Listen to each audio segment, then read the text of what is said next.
Halo semuanya.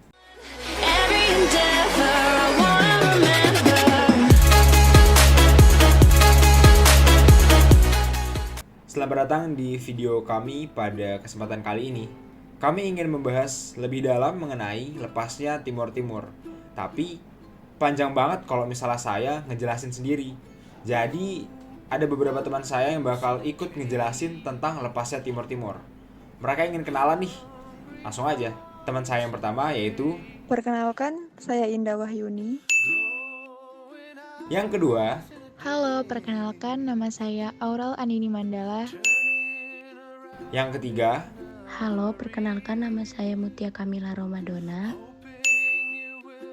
Dan saya sendiri yaitu Julio Aryo Hafid. Kami dari 12 Pokjarce dan setelah ini kami akan mempresentasikan mengenai lepasnya Timor Timur. Langsung aja check it out. Bentar. Kayaknya nggak afdol kalau misalnya kita nggak mulai dengan berita.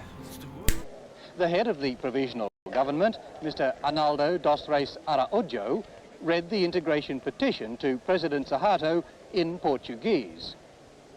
The Indonesian leader welcomed the delegation as brothers long separated by colonialism. Nah, itu tadi cuplikan beritanya. Sekarang kita langsung masuk ke presentasinya.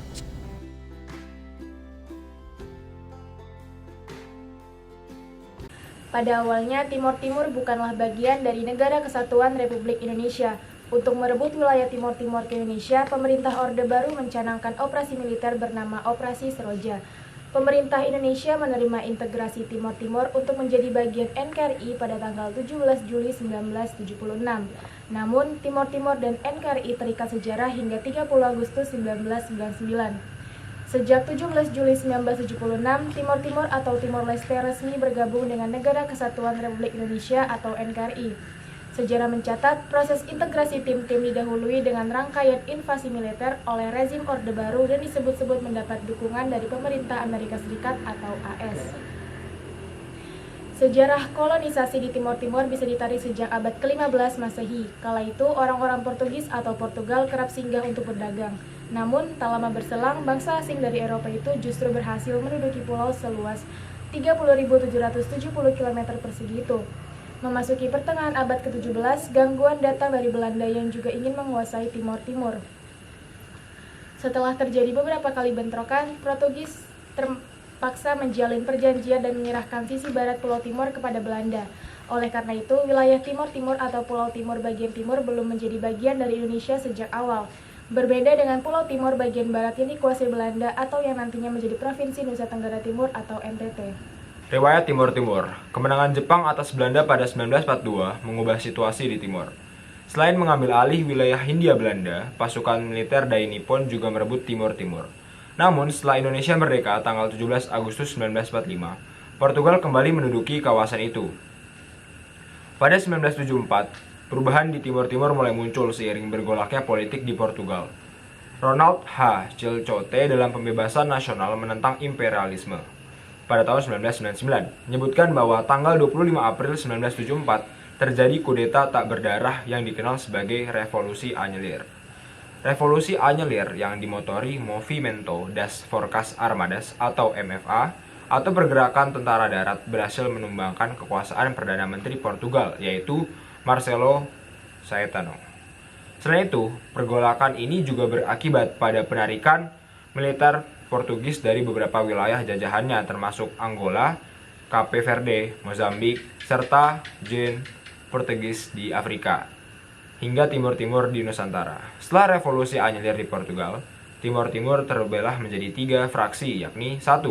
Partai União Democrática Timorense atau UDT, 2. Frente Revolucionaria de Timor-Leste Independente atau Fretilin, 3. Asociação Popular Democrática de Timor atau APODETI.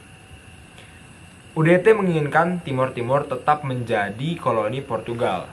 Fretilin menghendaki kemerdekaan, sedangkan APODETI ingin agar Timor Timur bergabung dengan Indonesia. Namun, popularitas APODETI kalah dari UDT maupun Fretilin. Persaingan sengit berlangsung antara UDT dan Fretilin untuk memerebutkan simpati masyarakat Timor Timur. UDT menuduh bahwa Fretilin akan membawa Timor Timur menjadi negara komunis. Perseteruan ini berujung pada konflik berdarah dan banyak warga Timur Timur yang mengungsi ke wilayah perbatasan dengan Indonesia. Baik, selanjutnya, adapun dukungan dari pemerintahan Amerika Serikat kepada Indonesia agar Timur Timur tidak lepas, yaitu di Indonesia, pemerintahan Orde Baru yang dipimpin oleh Soeharto sebagai Presiden RI merasa khawatir jika Timur Timur menjadi komunis dan menyebarkan paham tersebut sampai ke Indonesia. Soeharto kemudian menjalin komunikasi dengan Presiden Amerika Serikat kala itu, Gerald Rudolph Ford Jr. terkait hal tersebut. Tanggal 6 Desember 1975, Presiden Ford dan Menteri Luar Negeri Amerika Serikat Henry Kissinger diterima Soeharto di Jakarta. Terungkap dalam CEGA, Laporan Komisi Penerimaan, Kebenaran, dan Rekonsiliasi (CAVR) di Timor Leste, volume 5 2010. Sehari setelah pertemuan itu dilancarkan invasi militer ke Timur Timur yang dikenal sebagai Operasi Seroja. Kala itu, sedang berlangsung perang dingin antara kubu liberal yang digawangi oleh Amerika Serikat melawan kubu komunis dengan Uni Soviet sebagai motornya. Setelah mendengar situasi terkini di Timur Timur, pemerintah Amerika Serikat tentu saja tidak ingin Indonesia menjadi negara komunis. Kelak, dokumen transkrip pertemanan antara Soeharto dengan Ford dan Kissinger itu dipublikasikan tanpa sensor pada 7 Desember 2001 di situ. Terungkap bahwa pemerintah Amerika Serikat secara sengaja membiarkan invasi militer di Indonesia ke Timur Timur. Selain itu, dikutip dari Washington Post, terkuak juga bahwa Amerika Serikat menyuplai 90% senjata untuk militer Indonesia dalam upaya invasi tersebut. Kissinger sempat mengemukakan dalihnya, termasuk menyebut bahwa apa yang dilakukan Indonesia terhadap Timur Timur bukanlah invasi atau operasi militer, melainkan suatu bentuk pertahanan diri. Sebelum Operasi Seroja, pemerintahan Republik Indonesia sudah melancarkan operasi intelijen dengan nama sandi Operasi Komodo pada 1974 untuk mencari info-info terkait politik di Timur Timur yang berpusat di Dili. Terlebih lagi, tanggal 28 November 1975, Fretilin menurunkan bendera Portugal dan mendeklarasikan Republik Demokratik Timor Leste. Kekuatan Fretilin ternyata tak sebanding dengan Angkatan Perang Republik Indonesia yang disebut-sebut mendapat bantuan dari Amerika Serikat. Malam hari, tanggal 7 Desember 1975, Dili sudah bisa dikuasai. 3 hari berselang, giliran kota terbesar kedua di Timur Timur, Bacau, yang direbut oleh militer Indonesia. Hanya setengah tahun sejak itu, tepatnya 17 Juli 1976, Timur Timur sepenuhnya dikuasai dan resmi menjadi bagian dari NKRI sebagai provinsi ke-27. Kelak, setelah Soeharto dan Orde Baru runtuh, diadakan referendum di Timur Timur pada 30 Agustus 1999. Kemudian setelah itu, wilayah ini lepas dari Indonesia dan berdirilah sebagai negara sendiri bernama Timor Leste. Alasan Timur Timur melepaskan diri dari Indonesia. Yang pertama, latar belakang. Latar belakang lepasnya Timur Timur dari negara Indonesia adalah gagalnya diplomasi Indonesia meyakinkan masyarakat internasional akan kehendak rakyat Timur Timur untuk merdeka lewat integrasi. Adanya kecaman internasional mengenai pelanggaran HAM yang terjadi di Timur Timur dan ditandatangani Persetujuan New York 5 Mei 1999 mengenai penyelesaian masalah Timur Timur dengan pelaksanaan referendum atau jajak pendapat. Sikap masyarakat Timur Timur tentang referendum adalah kelompok pro-integrasi menolak diadakannya referendum dan memandang bahwa usulan status khusus dengan otonomi luas adalah satu-satunya solusi paling damai dan realistis bagi Timur Timur. Sementara kelompok pro-kemerdekaan menerima diadakannya referendum dan menganggap referendum adalah jalan menuju kemerdekaan. Sementara itu, masyarakat awam bergerak sendiri-sendiri, mengorganisasi dan mengkonsolidasikan diri ke dalam kelompok pro-integrasi atau kelompok pro-kemerdekaan. Faktor-faktor lepasnya Timor Timur dari NKRI. Yang pertama, faktor internal, HAM yang terjadi di Timor Timur, pemulihan ekonomi dan politik di Indonesia. Yang kedua, faktor eksternal, kuatnya tekanan dunia internasional terhadap penyelesaian masalah Timor Timur. Posisi Timor Timur yang terselip di sela-sela wilayah Indonesia menjadikan wilayah ini serba canggung. Ditambah lagi, di masa Perang Dingin, Amerika Serikat sangat gencar melawan kekuatan komunisme yang tersebar di seluruh penjuru dunia, termasuk Timor Timur yang menjadi salah satu basis komunisme di Asia Tenggara sebagai perpanjangan poros Pyongyang.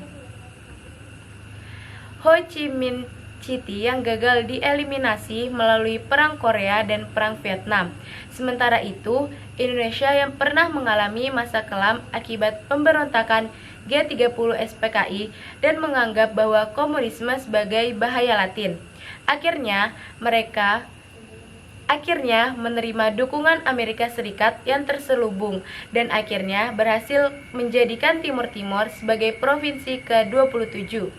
Australia bahkan termasuk negara yang mendukung lobi Indonesia di PBB. Australia tidak menentang Indonesia karena Australia pun berkepentingan atas keberadaan Timor Timur yang berada di bagian utara negaranya. Namun, ternyata menjadikan Timor Timur sebagai bagian dari NKRI tidak berjalan sesuai harapan.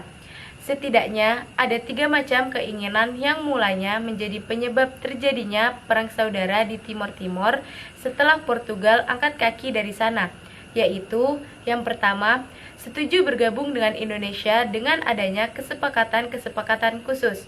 Yang kedua, tetap menjadi bagian Portugal sebagai koloni seperti halnya Makau. Dan yang terakhir, merdeka sebagai negara baru yang berdiri sendiri. Penyebab terjadinya kasus Timor Timur. Timor Timur selalu terjebak di dalam konflik. Konflik yang ada membuat Timor Timur sulit untuk melepaskan dirinya dari kemiskinan dan keresahan politik. ABRI, yang kedua, penyebab terjadinya kasus Timor Timur.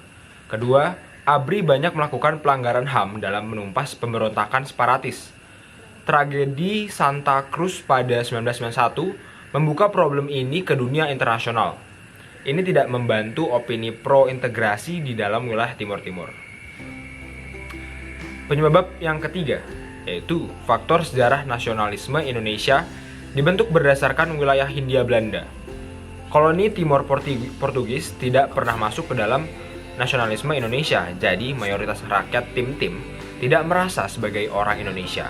Terbukti dari referendum 1999. Penyebab yang keempat, adanya golongan yang tidak puas dengan kinerja Indonesia dalam segi pembangunan wilayah Tim-Tim, sehingga mereka melakukan tindakan separatis yang memicu disintegrasi bangsa.